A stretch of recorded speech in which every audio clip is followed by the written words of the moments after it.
going to look this evening at some questions around the Presbyter's Casebook.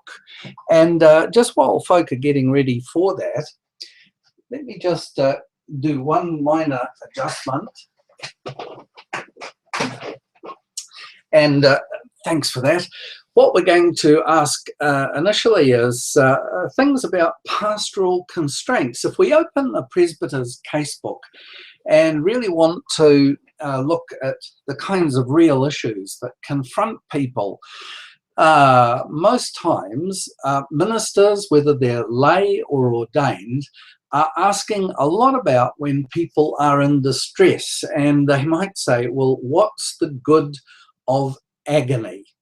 And there doesn't appear to be any reasonable reason why a good God would have made good agony. The origin of the word, however, might give us a bit more of a kind of clue as to what's going on from a presbyter's point of view, that is, a professional minister's point of view, when you're dealing with people in distress. And that word agony, I think, comes from the Greek, and it originally was to do with hard physical training in the gymnasium, and you train really hard until it hurt. So the good of agony in ancient times was the good that comes from, if you like, putting yourself into a situation where you're either stressing your body or stressing your mind or stressing your spirit in order that you're training for and toughening up for certain things. Now, a presbyter in the Christian church, they could open the casebook at numerous points every day of the week, in fact. And what they'd find is that when people are in distress, there's no good saying, oh, well, this is good training for you. Far from it. You can't possibly look at people in agony and distress and in any way, shape or form believe that they are somehow being trained by God for some better purpose or something like that.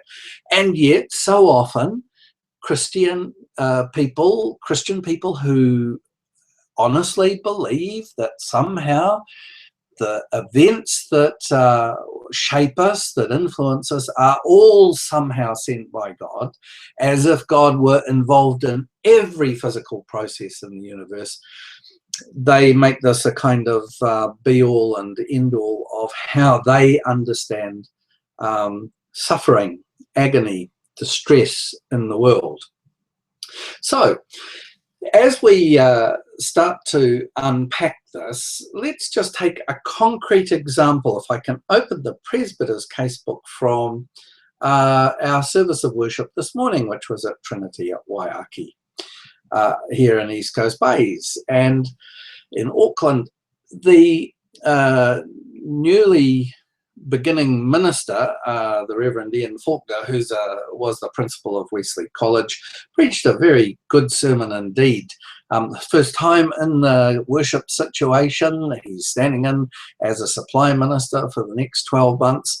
And his particular topic was on mountaintop experiences that he had had either as a child, as a young adult, or later in life as a principal of a very important school in the life of the Methodist Church here in New Zealand. Well, of those mountaintop experiences, he told one particular story that stood out for me, and it was to do with a group of young Christians that he had met when he was at a conference in Malaysia, when he was about 22, 23 years old. And some of them, some of his contemporaries at that conference had been tortured as a result of being identified as communist insurrectionists. And it really brought home to all of us in the congregation that we can never judge how people are. What are the forces that have shaped them maybe from 20, 30, 40, 50 years ago that have made them like they are? So the first thing that I would say when you open up the casebook as a presbyter, or I still believe that this is so for laity. When you open up the Casebook and you ask the question, what are the pastoral constraints that we work with? The first and foremost pastoral constraint is what has happened in the lives of the people that we are meeting, greeting, worshipping with on that Sunday morning. Or if it were an online ministry in an online context, what are the things that have shaped the personalities that are involved in an online classroom? If we don't understand that, we won't understand the constraints that we have to live with when we're dealing with pastoral issues. And those constraints, I think, can be very real. So let's just bring the slide back up again, and let's move to the second slide. We've got people in distress. Pastoral depth is what is required if we want to know what we're doing in ministry. Now, the purpose of a presbyter is a little bit different from the purpose of a lay ministry. But in the final analysis, the outcomes may be absolutely identical. It's just that they go about the tasks somewhat differently. And if you're dealing with pastoral distress, then clearly you've got to have pastoral depth yourself.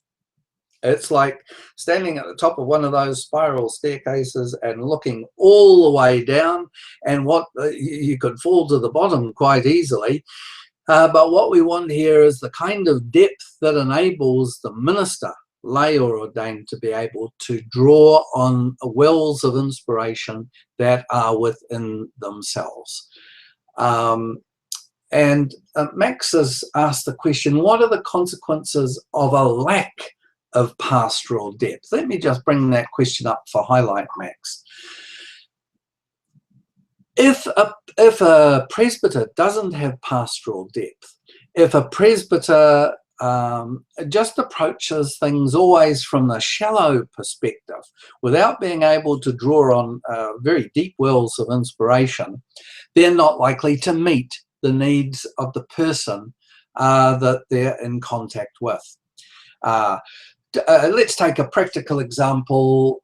All of us do it at one stage or another, whether we're lay or ordained. We go and visit people in hospital. They may be relatives, they may be friends or acquaintances, or in the case of the presbyter, they may be a member of the congregation. And if the hospitalization is very difficult, for example, if we're dealing with cancer or some form of advanced illness that requires a lot of care, the big question is, will you have enough depth to be able to relate to that person through and with and in their illness and in the context in which that illness is being dealt with?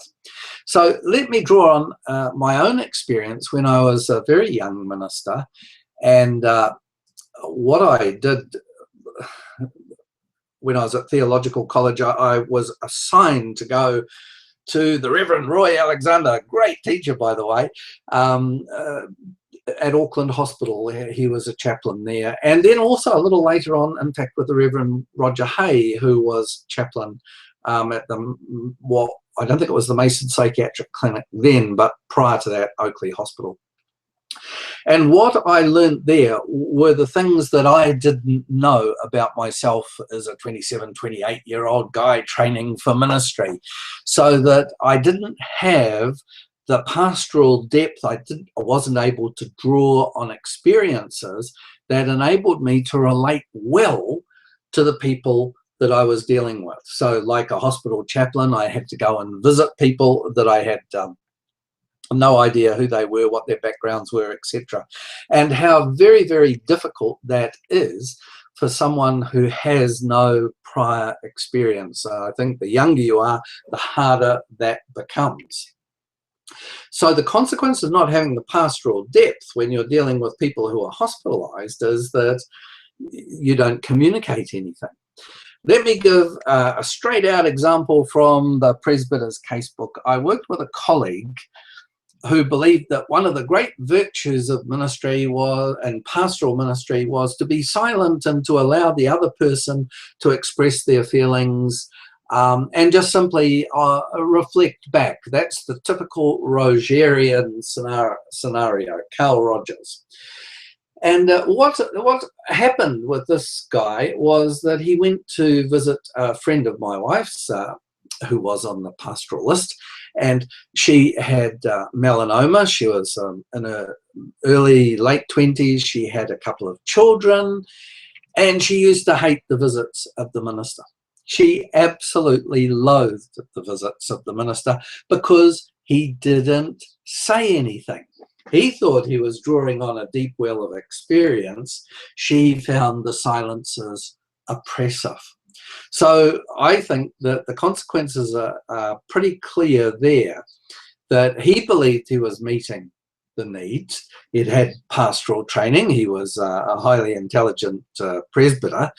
But from the perspective of the person being ministered to, there was no real understanding of what a 28-year-old woman would want as she was approaching the final stages of life. So I think the consequences of a lack of pastoral depth, yeah.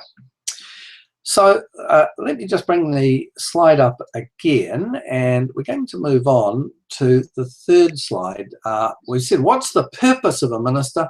The purpose of a minister is to somehow be there and be real for the person, no matter what their situation, whether it's hospitalization or whether it's moments of great joy. The purpose of a minister, lay or ordained, is to bring to bear the depth of life experience that can help and communicate with that person. So I really wanted tonight to open the Presbyter's Casebook around pastoral potentials. Now, what do I mean by pastoral potentials? I guess the important thing is let's pick up a mirror, let's look in it. Is this how others see me? I see myself in that mirror and I look pretty good there. But is this how others see me? When I look at myself, am I involved in an exercise that really does go in deeper and start to draw on that well of experience, or am I just looking at something on the surface? And if we want to find depth in pastoral ministry, if we want to find out what the constraints are in pastoral ministry, I believe we've got to ask the question, is this how God sees me? Is the image I see of myself, is that how God sees me? Well, we've got a number of viewers, and questions are coming in again. And Max is saying, is pastoral ministry about looking through a glass darkly, to use St. Paul's terminology? Yeah, I certainly believe it is. And I'm going to come back to that, Max. So let me just select the question and highlight it. And the question is it about looking through a glass darkly? Is that how God sees me? Well, let's have a think about what are the pain points in the life journey right now. And those pain points could be in family situations, they could be in work situations, they could be in finances, they could be in health. And are there also perhaps some pain situations that are out there in the world that are grabbing your attention right now? Maybe this is something God is calling you to address. Now, Max has identified in our local Waiaki context a number of pain points. The Syrian crisis, the housing crisis in New Zealand, the ongoing lack of respect for environment in a worldwide sense.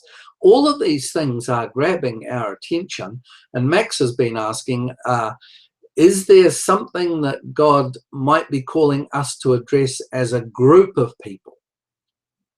And another way of asking is, how does God see me? Is how in my daily life and work is suffering a regular theme? How often is it presenting itself? And how do I understand God as I work through that?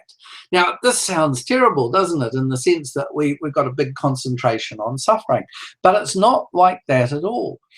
It is that in order for God to be real to people, then God has to be there within the framework of creation, within the framework of suffering, etc.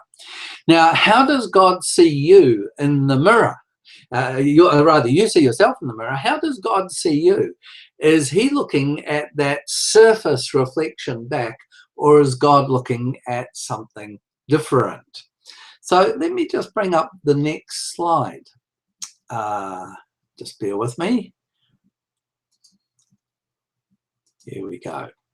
So God sees me in a most unexpected way. God sees me through the eyes of faith. I'm forever wondering how it is that I'm meant to look at Jesus through the eyes of faith, without ever thinking that perhaps the answer lies that God sees us through the eyes of faith. And through the eyes of faith gives an entirely different perspective on that mirror image. So yeah, looking through the glass darkly, possibly, but if we are looking at the image through the eyes of faith, then perhaps we start to understand that God sees us through the eyes of faith. In other words, the pastoral potential is something that's within us, something that's enacted in the way that we are. So I think that highlights that particular issue. God sees us through the eyes of faith. Now, there may be some further questions there, I'm not sure, but I'm going to move on to the next slide because I think this is perhaps the most important of all. You will have heard of the painter René Magritte, and he very famously painted immaculate but very different kinds of paintings. So you could see through a person, you might see through their head, or you might see through their shoulders to the world beyond. But one of his most famous paintings, and I've just copied a graphic just to make it very clear. Now, one of his most famous paintings is "This is not a pipe." And that's all it consists of. It is a very nice painting of a pipe rather than this vector art, but it's titled "This is not a pipe." And so the idea here is that what we're looking at is an image. You may see a pipe there, but it's not a pipe. And this is the uncovering, if you like, of one of the great ways of thinking about ourselves and our relationship to God in opening up all kinds of pastoral situations. That often in our mind's eye, we simply look at the cipher, we simply look at the sign, and we imagine that the cipher and the sign are the same thing as the actual existence. And Magritte's very carefully crafted "This is not a pipe." Of course, it's a representation of a pipe. It can't be the pipe itself. And this is true of every work of art.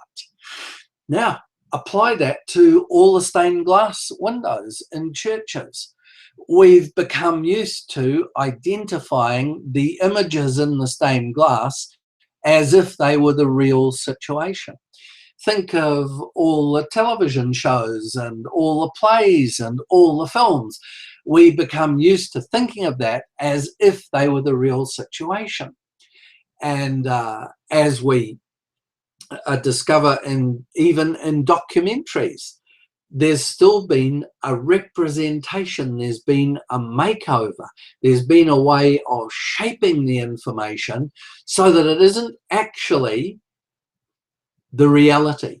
It may point to the reality.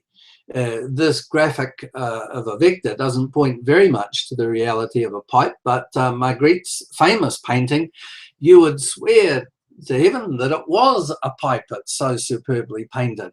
And that's true of what goes on the news night after night, in the documentaries, and in the other films that we watch and plays that we see and radio broadcasts that we listen to. We believe that these ciphers and signs are the reality. They're not. They're pointers to the reality. The more skilled the documentary maker, the more skilled the filmmaker, the more creative the art, the more they will bring you closer to the reality. But if you look at it from a church perspective, virtually everything that we do in church, actually, I'd say 99% of what we do in church points not to the reality of God, but to the reality of the sign. Points, so we start to identify the stained glass, the beautiful surrounds of the cathedral. We start to think of this as the province of God. And in fact, so much theology is constructed around the notion of sacred spaces, whereas the Bible itself makes it perfectly clear that you can't capture those images of God like that. So what I would want to say is that as we open up a pastoral casebook, what we see are signs and pointers and ciphers and symbols, but they don't substitute for the real experience of the lay minister or the presbyter being beside the patient in the hospital, being beside the grieving person, being beside the child that's failed the exams, and so on and so forth.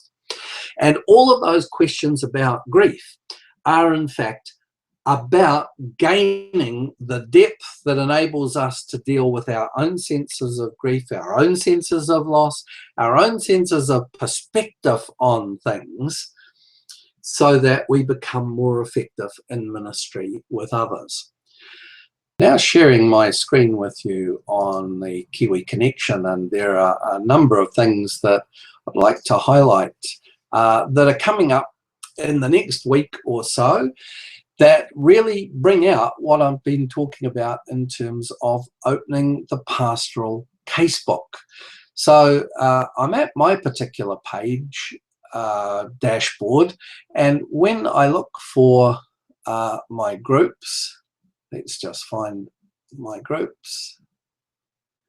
Here we are. These are the groups that I belong to, and one of them is called Creative Spaces. Now, if you don't belong to this group, it's actually a very good group to join.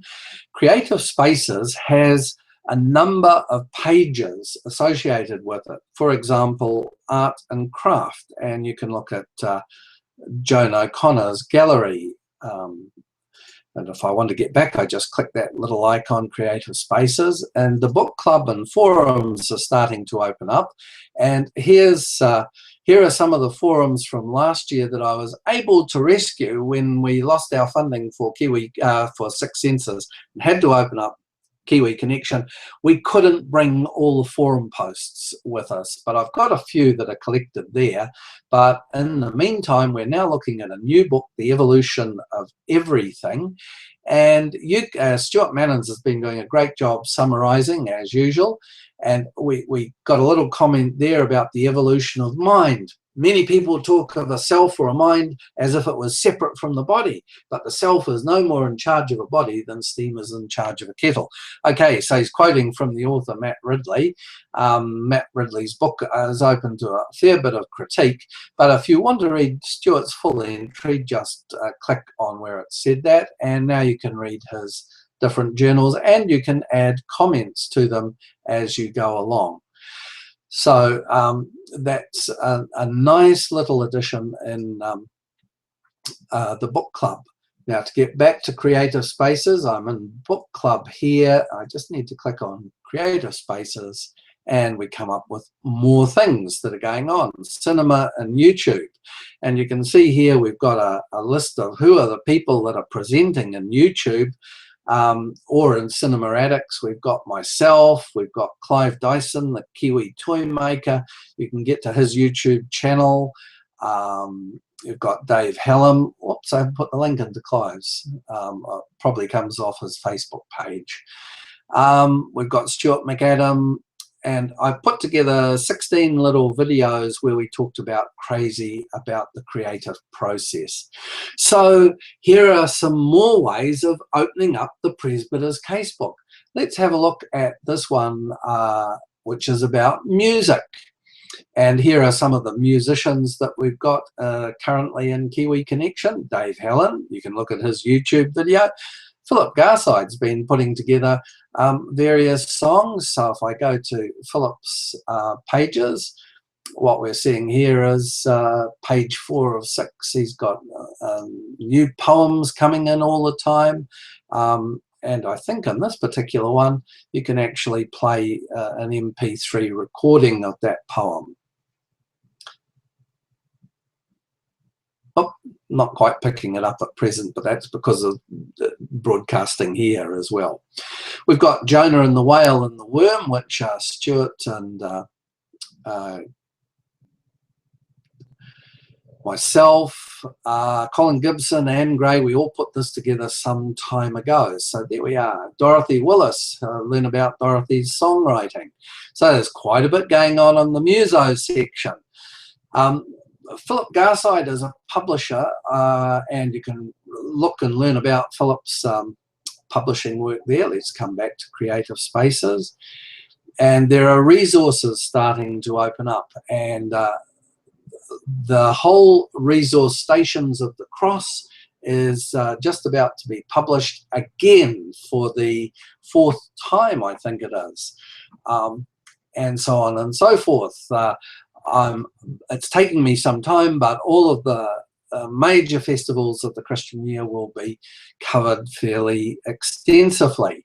And then over here we've got the wordsmiths, and we've got people like Lavinia Elder, who's got the Community Theologian Award, Rosalie Segru, whom I'd very much like to see given the same award, and we'll get on to that.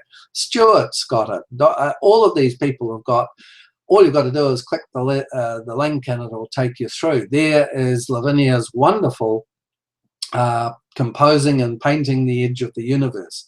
When we brought the stuff over, unfortunately, we couldn't bring the comments.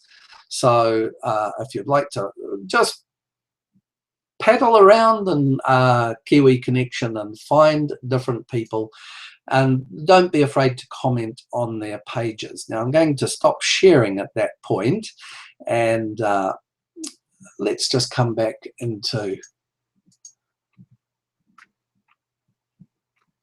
here we are. What I think we've seen is that there's a lot going on, and there's certainly a lot more to open up in the very near future. Next week, though I was half an hour late getting into this particular live on air, next week I'm going to actually cancel the event because I'll be in Queenstown. We're taking a week off to explore Te Anau and surroundings, which will be the first time for Jill for 30 plus years, and also myself going back. So we will cancel the event, and I'll send notification out about that, and please accept my apologies again for being late in today. Okay, thanks for watching, and we'll see you again in a fortnight's time.